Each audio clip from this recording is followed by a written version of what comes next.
Queridos amigos da Web Luz, novamente aqui com vocês, agradecendo muito a Deus, a Jesus e aos companheiros que nos dão a oportunidade de levar ao ar o programa Colóquio com Mariluza. Que a paz de Jesus esteja conosco. Vamos ao pensamento da semana. Ouça e medite. Alguns levam a felicidade aonde vão. Outros a levam quando se vão. Oscar Wilde. Vamos saudar a figura de um brasileiro agora.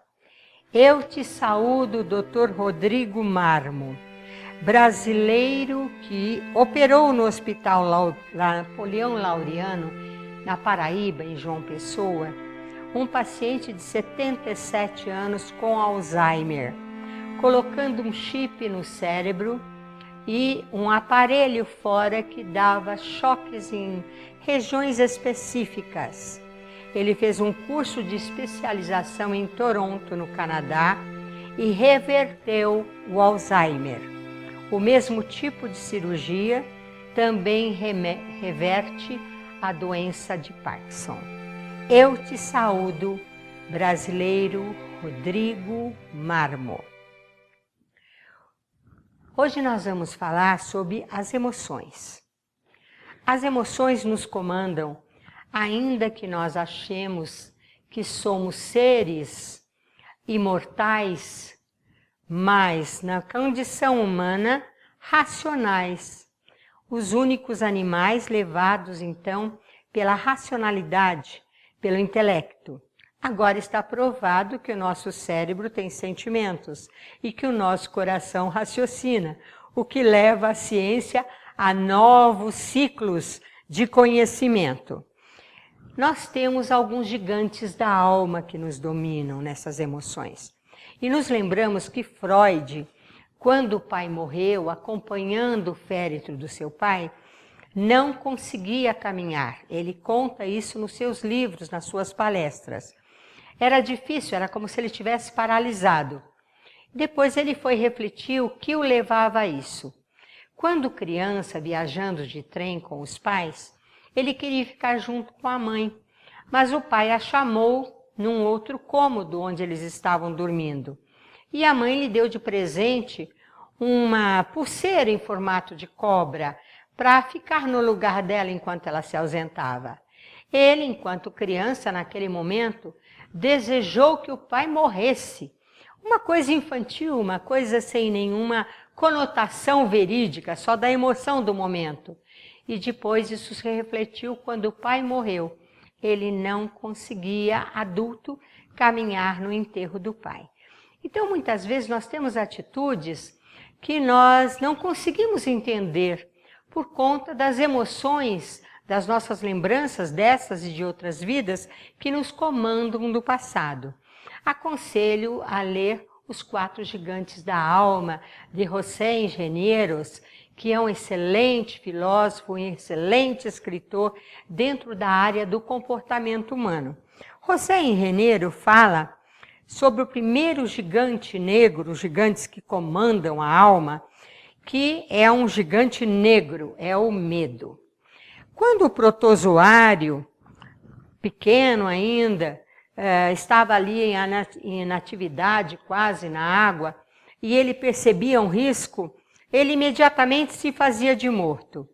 Quando o ser humano inadvertidamente joga uma criança para cima, uns segundos e depois a apanha, e não se deve fazer isso, naquele momento o bebê, a criança, contrai todos os músculos, o seu estômago para de excretar aquele elemento para digestão, o coração para. A criança fica naqueles segundos como se estivesse morta.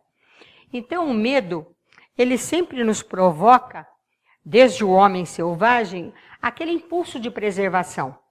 Aquele instinto de preservação que nos impede, muitas vezes, de morrer, nos livrando de perigos, O instinto, segundo Kardec, nunca se engana, a inteligência sim, tentando nos preservar. Então, a perda dessa atividade no córtex cerebral, que o medo provoca no homem selvagem, é mais um instinto de preservação do ser humano. A conservação da sua vida, a reprodução deixando herdeiros, os seus desejos, as suas ânsias, as suas necessidades. O ser humano tem necessidade de alimentação, tem necessidade de abrigo, seja de um teto, seja do agasalho, tem necessidade de uma preservação maior frente aos cataclismas da natureza ou os ataques de toda a motivação do nosso dia a dia. Então há também uma carência muito grande no ser humano. Esse medo é medo de ficar sozinho, é medo do escuro, é medo do desconhecido, é medo de uma traição, é medo de ser alvo de uma humilhação, é medo de estar desempregado. Então, é uma lista imensa das nossas necessidades no dia a dia, né? E quando há essa carência dentro de algum desses medos, basta um susto para gerar, no mínimo, 100 medos. Olha que coisa incrível!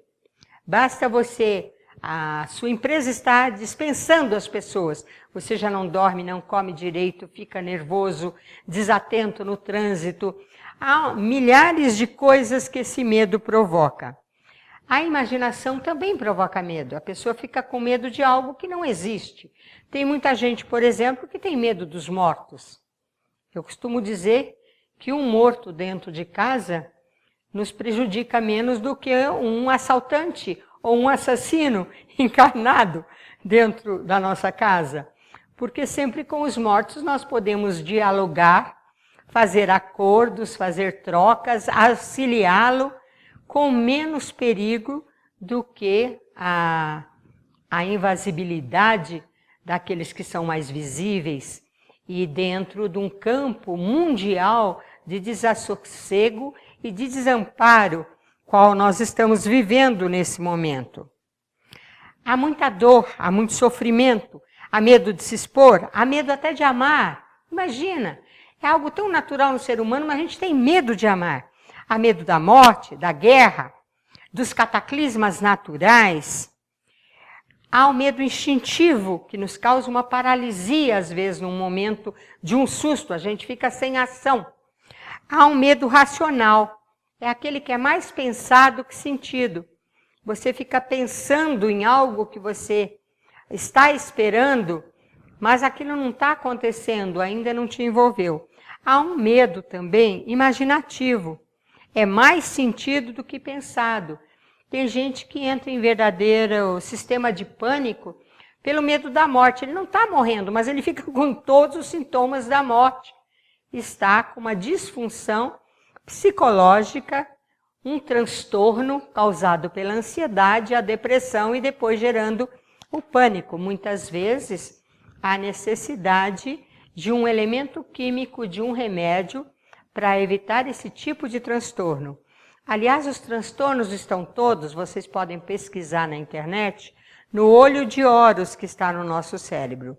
Na menina dos olhos, desse olho de Horus que nós temos no cérebro, está a esquizofrenia, a epilepsia, a depressão, o toque, a disfunção da bipolaridade, tudo está ali. E então os médicos têm que saber exatamente que remédio dar para cada paciente, porque o mesmo remédio causa muitas vezes ações diferentes em diversas pessoas. E precisa acertar o remédio para dar uma ajuda química nos hormônios, nos elementos químicos que compõem o nosso organismo e o nosso cérebro. Então esse é o primeiro grande gigante da alma. Mas o medo pode fazer os heróis. É muito importante que se pense nisso. O segundo grande gigante da alma é o gigante rubro, a ira ou o ódio. Esse gigante da alma, quando nos domina de uma forma total, causa desequilíbrio, violência, morte, desastres no campo individual e coletivo. Mas Deepak Chopra fala que raiva a gente pode ter. Olha que coisa incrível. Você pode sentir raiva. O que você não pode é hostilizar a você e aos outros com a raiva. Se você hostiliza você, você adoece.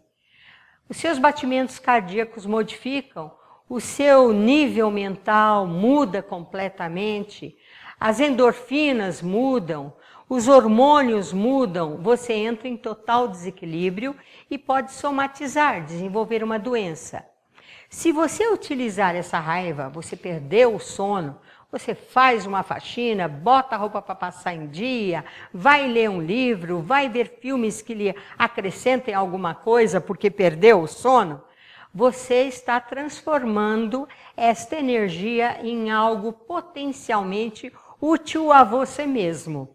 É incrível como algumas pessoas, quando postas sob a ira ou o ódio, por algum motivo da interferência alheia, elas conseguem reverter esta energia em algo positivo para si e para os outros. É assim que uma pessoa que perde um ente querido, vítima da violência, se dedica às pessoas que geram a violência ou a grupos de outras pessoas que estão sofrendo pelo mesmo motivo. Então, reverte aquela ira, aquele ódio em algo altamente positivo. Não é fácil. Não é fácil fazer isso. Eu vou contar uma lenda para vocês, Tamul, que acontece no oásis de Becharal. O guerreiro Qasim Bentab foi tentar fazer um apaziguamento entre cristãos e muçulmanos que estavam lutando. A embaixada de Nicéforo mandou o seu representante, né? O rei cristão mandou um embaixador. E o muçulmano também mandou um embaixador deles. Então eles resolveram que não falariam um com os outros, que se falariam apenas no gestual, para ver o que acontecia. O embaixador cristão mostrou o céu como quem diz, Deus fez o céu. E o embaixador muçulmano entendeu, vou te enforcar, miserável. O muçulmano, então, mostrou o chão.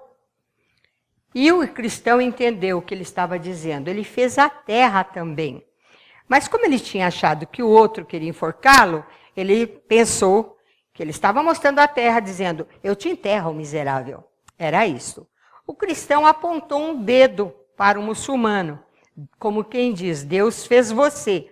Mas o outro entendeu, vou te furar um olho. Aí o muçulmano apontou 2 dedos. E o cristão entendeu, fez nós 2. E ele entendeu, furo-te logo os 2 olhos.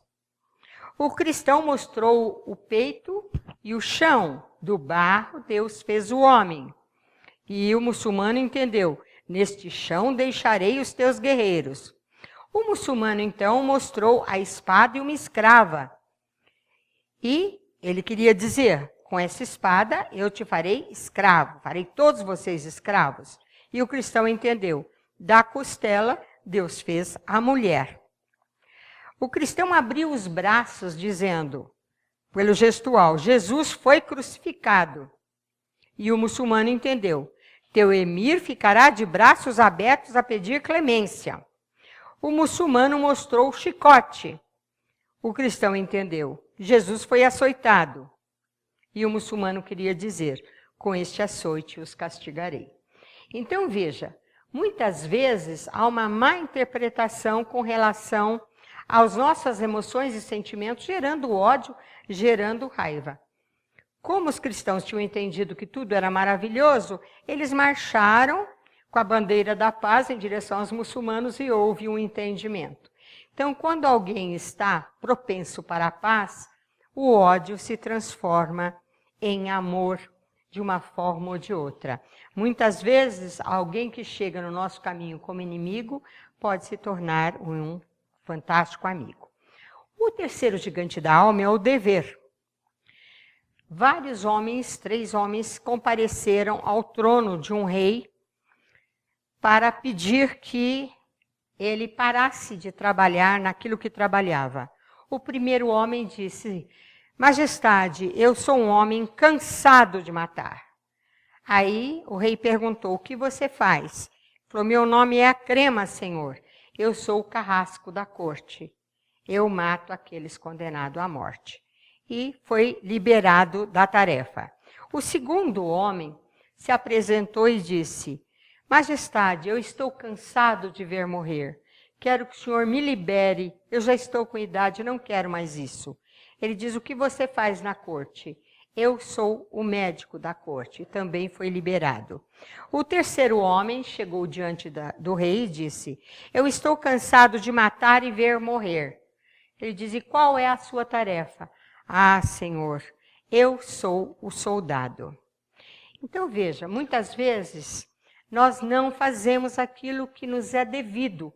Nós fazemos aquilo que nos interessa. É preciso a gente observar se a nossa ação vai trazer algum prejuízo a alguém, vai trazer algum benefício a alguém, e se é aquilo que é justo para se fazer. Rui Barbosa dizia que um país sem justiça é um país que não tem a quem recorrer. Então, a parte jurídica de um país é muito importante. O nosso julgamento é muito importante. Nós não podemos usar um mau impulso. Não se monta um cavalo de qualquer jeito. Tem que montar certo, na hora certa, senão ele te derruba. Então, uma vez, um senhor, a vovô, estava ensinando ao neto que nós temos 2 lobos dentro de nós. Um nos leva a fazer o bem, o outro o mal.